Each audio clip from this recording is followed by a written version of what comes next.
મારું નામ અલ્પેશ મિયાણી. ગોટીની હાલ ધરપકડ થઈ ગઈ છે, એક બાદીના કાંડ બહાર આવી ગયા છે.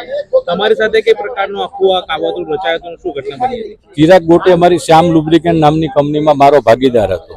એ ભાગીદારી અમે લોકોએ અલગ કરવાનું નક્કી કર્યું. એ બિટવીન એને અલગ નહોતું થવું. એના હિસાબે એને એના ભાઈએ અને એના પપ્પાએ ત્રણેય મળીને મારી ગાડીમાં ડ્રગ્સ પ્લાન્ટ કર્યા છે. હવે એક બાદ એક તેના વિડીયો પણ વાયરલ થઈ રહ્યા સામે આવી રહ્યા છે. શું કહેશો આ બાબતે? એનો ગુનાહિત ઇતિહાસ છે. આજ દિવસ સુધીમાં એની ઉપર 10 FIR નોંધાઈ ચૂકી છે અને લોકોને ડરાવવાનો, લોકોના તોડ કરવાનો, બેરહેમીથી મારવાનો આ એનો સ્વભાવ છે અને એ ચાલુ આવ્યો. તમારી ભાગીદારી પેઢીમાંથી ક્યારે છૂટા કરવા થવાની તમે વાતચીત કરી હતી, કઈ રીતે વાત? અમારી ત્યાં ડિસેમ્બર 2024માં જીએસટીની રેડ પડી હતી. એ દરમિયાન અમારે થોડોક ડિસ્પ્યુટ થયો. એ ડિસ્પ્યુટના અગેન્સ્ટમાં અમે એવું નક્કી કર્યું કે આપણે અલગ કરી નાખીએ ભાગીદારી પેઢી.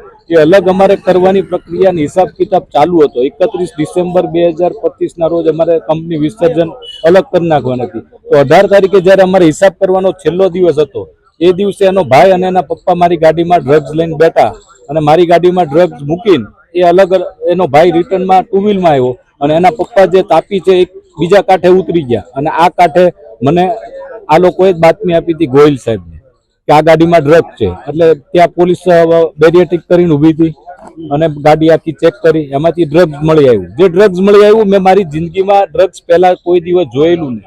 આ પહેલી વાર મેં ડ્રગ્સ જોયું. મારી ગાડીમાં જ્યારે મળ્યું ત્યારે મેં પહેલી વાર ડ્રગ્સ જોયું કે આવું ડ્રગ્સ હોય. શું આ તમામ કેસમાં પોલીસ સાથે ચિરાગ ગોટીની સાંઠગાંઠ હોઈ શકે? શું કહેવું?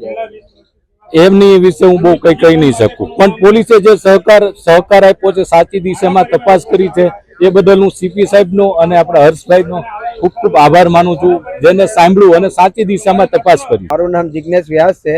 હું સુરતમાં ઘણા સમયથી વ્યવસાય કરું છું અને મારી ચિરાગ ગોટી, યુવરાજ જાદવ, ઘનશ્યામ મકવાણા, હિતેશ મકવાણા આ બધા ઉપર અરજી કરેલી છે મેં કમિશનરશ્રીને.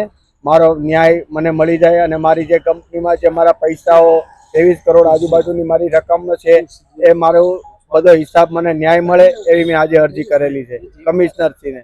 જે પ્રકારનો વિડીયો વાયરલ થયો, તમને પણ મારવામાં આવ્યો, કેવી રીતનો આતંક થયો? એનો આતંક બહુ ખરાબ અને બહુ એટલે વિચિત્ર છે કે જેની કોઈ કલ્પના જ ના કરી શકે. તમે વિચારો એ પહેલા તો એનો વાર થઈ ગયેલો હોય છે.